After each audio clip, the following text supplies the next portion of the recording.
All right, guys, welcome back. We got a brand new war season, season 52, and we've got a new meta.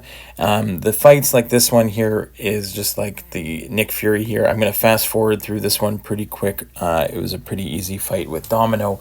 Nothing too crazy there on like node 1. It's path 1 and path 3, 2 accounts.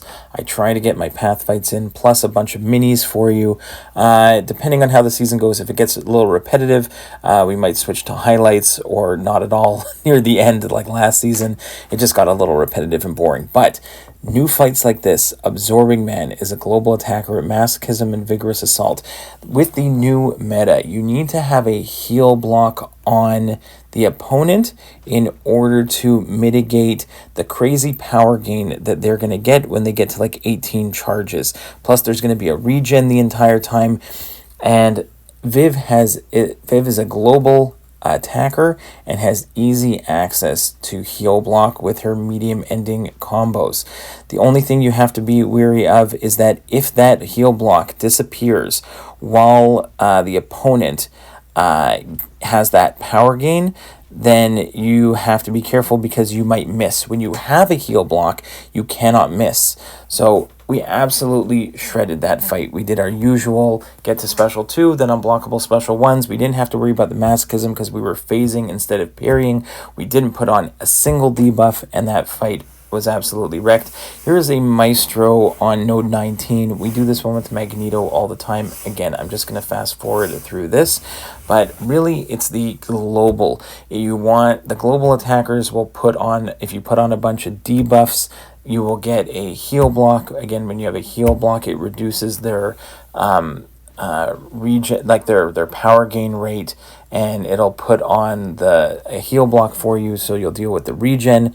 But you have to be careful of when, if you don't have a heal block, when the heal block falls off and they can get that power gain, it can get a little dicey. So you have to be careful. Here's another fight we're just going to blitz through. It's a Magneto against MCOC on node 3. Again, she does have an armor up, so she does benefit from the node, but Magneto ignores everything as usual. If you've watched my war fight videos in the past, I've got some of the usual suspects in here. Magneto for any metal champions. I'll do the same thing. If I have these fights again, I probably won't show them. I'll reference back to here. Now, here's another really fun one. It's Rintrah, who is a interesting champ to fight on his own. Does not benefit from the node at all, but is a global. So what we're going to do with Viv here is we're going to use a lot of medium ending combos to keep on the heal block, but it's Rintrah, so we have to consistently be knocking Rintrah down to avoid Rintrah's charges, and we're knocking down Rintrah for the charges. We need to keep up our heal block in order to watch out for the power gain from the global node, and just be careful of Rintrah in general. So here we're going to get lots of knockdowns here. He's back down to only 1 charge, but my heal block is going to disappear, and I basically I quickly do a medium ending combo into a special 2. Now you can see he's got the power gain from the node up right now, so I quickly have to put on another heal block, or else I'm going to miss. That is the problem. Okay, so again, I made a mistake here. I thought he gained a little bit of extra power. He was below a bar of power when he started that special. He gained a little bit of power, and I threw that special into the block. Not my best move there. Then I accidentally throw this one when he's going to be at 10 charges up against the wall. Before I had good spacing. There I did not have good spacing. That was my mistake here with this Rintrah fight. And then I have to be extra careful of there I had decent spacing. He wasn't up against the wall, did not trigger the unstoppable. But again, it's just making sure that you have, you can see he got the power gain from the node again, but luckily we had the heal block on. The problem is my heal block is going to disappear, so I quickly do a medium combo to get the heal block back up. That is the main thing here. And again, because I let Rintrah get too many charges, I get stuck where I end up just throwing a special 3, which is fine, but I had to be patient here. I could not be super aggressive. I had to play around his charges, had to be aware of the power gain from the global node, and that is something to look out for. But if I can get into a good rotation like that Absorbing Man fight, the fights can be over pretty quickly depending on who you're fighting. We are going to take Viv a couple more times against some difficult fights. Some mistakes were made this war, but again, you know, if you just see perfect fights every time, it's not as exciting. Not that I'm trying to die, but if I die, I will still show it to you here on some of them. Here's another fast one. We'll put it in for the first war, and again, we'll reference back to it in the future, but every time I see future Ant-Man on node 21, it is a Magneto fight. We just back off at the beginning, make sure the magnetism is on before you start your parry heavies, and then it's just parry heavy. I don't want any other hits in. I don't want to give any other chances to get the bleed on me, so I'm just going to go ahead and parry heavy up to special 3, drop the special 3, and the fight will be essentially over. So that's all I need to do here. So it's just parry up to special 3 and the fight is done. So there we go. Now we have a non-global fight. This is just a Vision Arcus. He does not benefit from the node, and it's an easy fight with Wiccan. Wiccan is immune to the armor break, so we can just get the neutralize on. Every time he tries to gain a power gain, he's going to get an incinerate instead. We cycle between our medium ending and light ending combos, throw those special ones, and dash back, hold heavy, or dash back and hold block, or throw a heavy to pause them, and before you know it, he is absolutely melted. Super easy fight with Wiccan. Next, this Sasquatch on node 38. I practiced in the off season, and sometimes it went well, sometimes it didn't. Ebb and flow knockdown, right back at it. This is one with Viv is awesome because we can phase to get our openings. We have the easy access to the heal block, and you can see there I go for the knockdown, and it doesn't. If I can get the special 2 with the fury from the ebb and flow knockdown, that's great. But even when he's debuff immune, when he's knocked down, I can still get my openings with the phase. So even here, the special 2, unfortunately, is not well. I've got the fury from the ebb and flow knockdown, but that's fine. It doesn't matter here. But what I need to do is I need to be careful the entire fight to try and make sure that I get the heal block up the entire time. And again here, I'm just trying to get him below a bar power. Well, I have a bar power, and you're going to see the first attack doesn't do too much, but now that the ebb and flow knockdown is done, the next 2 specials do a ton of damage, and within a minute he's already down to 40%.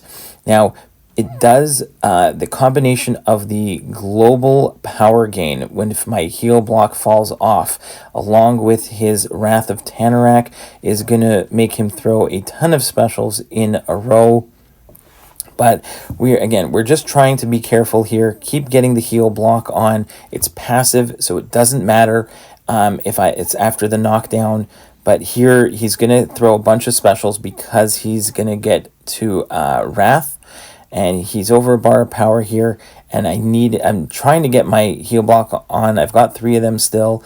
These special ones, unfortunately, at a certain point, aren't going to do as much damage. I didn't have enough solar charges because they haven't refreshed yet. So I need to just focus either on special 2s or just damage. But here you can see I get into a weird spot here. So he's got the power gain active. I don't have the heal block. I cannot hit into him for those few moments. So I had to just bait special after special after special.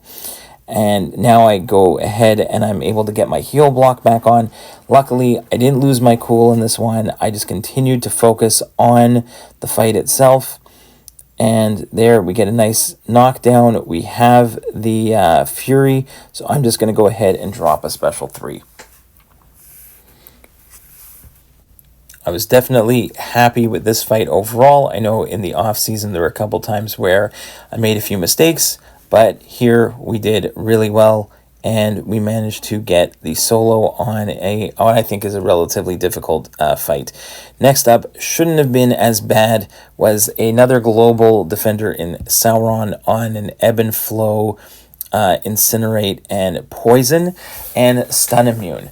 So my mistake here is that I should never push Sauron to special 2, because a special 2 is unblockable, and even though like when I fight him normally I can evade it, so many times in war I have done this massive mistake where I push him to special 2, I'm like, no problem, I'll just evade it.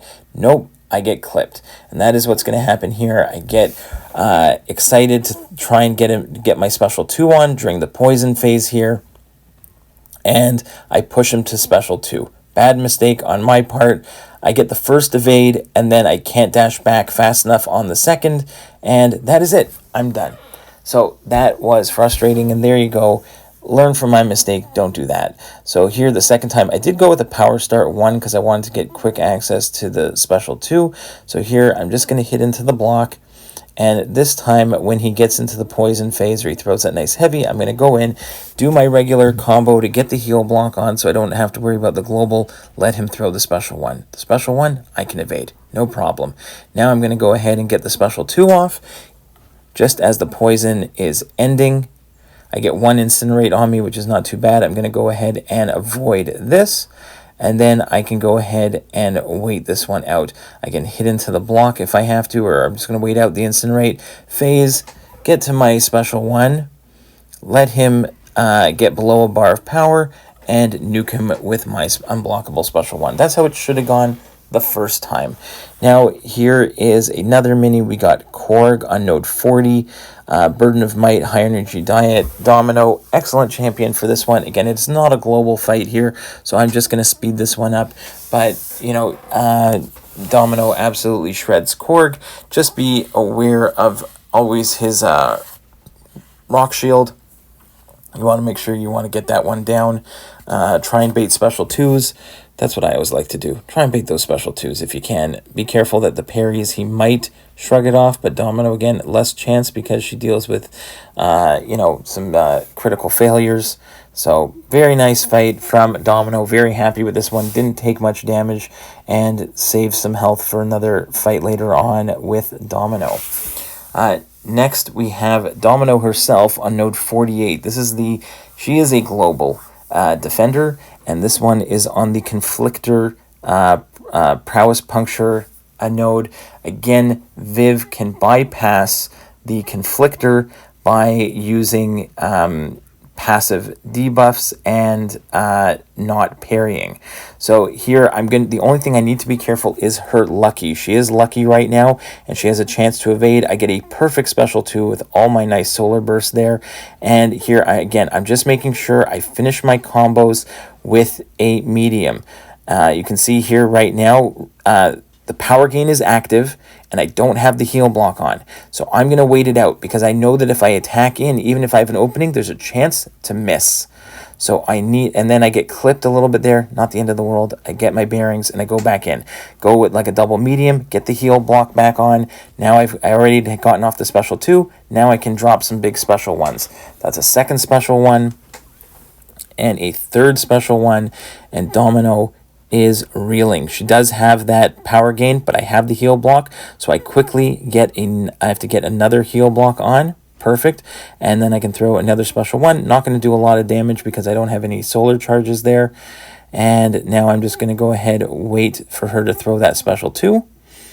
And then I can finish this one off. Again, really, really happy there.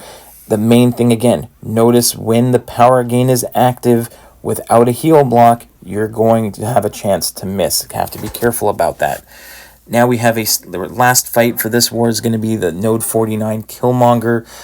This is the Stunning Reflection Polka Dot Power Brute Force. I used to do this in the old meta with, like, you had to hit into the block to gain prowess, or else they got the indestructible. That was a super annoying fight with this one, so I actually went back and referenced that fight because I knew I used to do Domino against Killmonger. So a lot of holding block and baiting heavies and blocking in special 1s if I have to, and baiting special 2s ideally. Don't hit into the block, obviously, after a special 1, or he will counter you. But for the most part, this fight went extremely well. There is brute force, so you just got to make sure you keep baiting heavies or specials to gain those openings. There is the reflected, like he's got his like reflected damage there, so you got to be a little bit careful of that, but for the most part, you can handle it. It's not that bad. Yeah, the reverberation, just got to make sure you watch out for the reverb damage, but nothing too crazy on this one. So I'm going to let the rest of this play out, and we'll see you in the next one, guys. Bye-bye.